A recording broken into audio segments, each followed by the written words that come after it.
Ça a commencé sournoisement.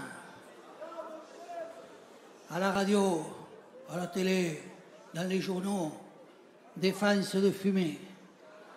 Ceux qui fumaient, il fallait les dénoncer. Il y en a qui ne s'en sont pas privés d'ailleurs.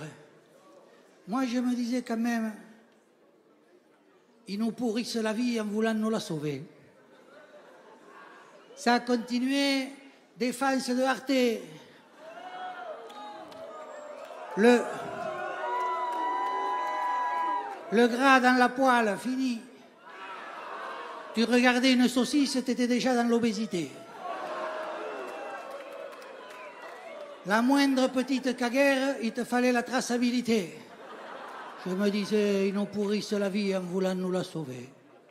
Ça a continué, défense de Penté.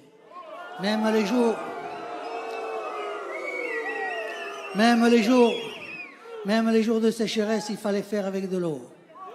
Un jour que je me promenais dans les rues de Pau, je vois une plaque sur une maison, il y avait marqué « Association des repentis anonymes ». Je rentrais. J'ai dit « Bonjour, je m'appelle Yann ». Bonjour,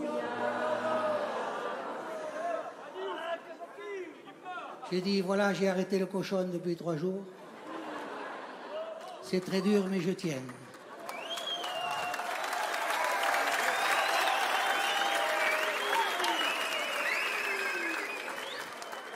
J'ai dit, j'ai arrêté le cochon, mais je me suis remis à boire. Je bois pour oublier.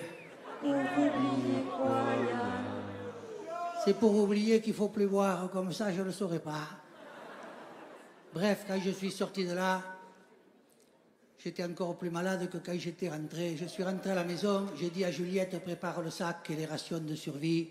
On est parti en haut de la montagne et dans le sac il y avait la mietta du porc.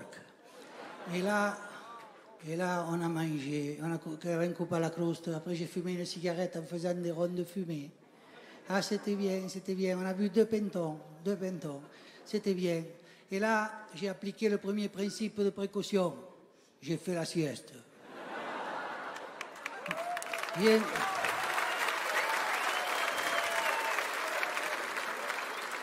que pour emmerder l'Inquisition.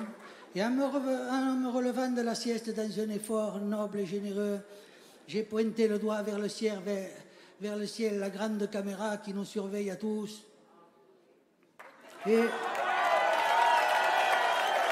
Et là, j'ai prononcé ces paroles historiques. En vérité, je vous le dis, en vérité, ils nous pourrissent la vie en voulant nous la sauver.